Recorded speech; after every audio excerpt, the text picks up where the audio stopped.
φωτογραφία. Λοιπόν, θα χτυπήσω το κινητό και θα βγει ένας φίλος μου. Εντάξει, μην τρομάξεις. Μην φοβάσαι.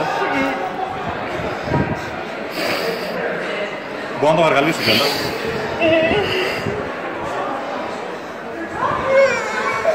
Όταν φεύγει, μπορώ να περάσω το χέρι μου πάνω από το κινητό, το νιώθει αισθητήρας και ξαναβγαίνει. Και αν περάσει το δικό σου χέρι από πάνω, πέρα τα πράγματα, να ξαναβγεί. Για παίρνω και το άλλο χέρι από πάνω.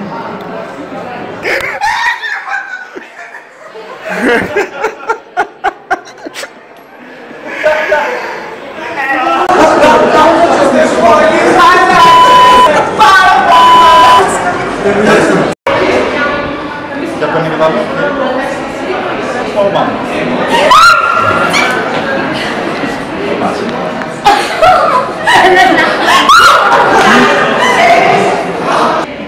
Θα περάσεις το χέρι σου πάνω από εδώ για να ξαναβγεί. Παίρνει και το άλλο. Ακόμα βάση. Θα περάσεις το χέρι σου πάνω από εδώ για να ξαναβγεί. Παίρνει και το άλλο.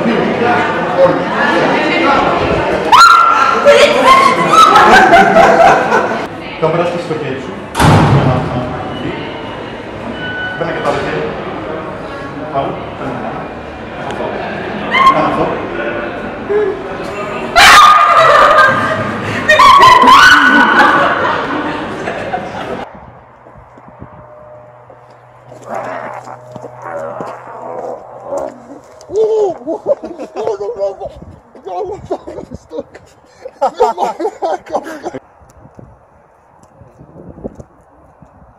Κάνε και κραυγή.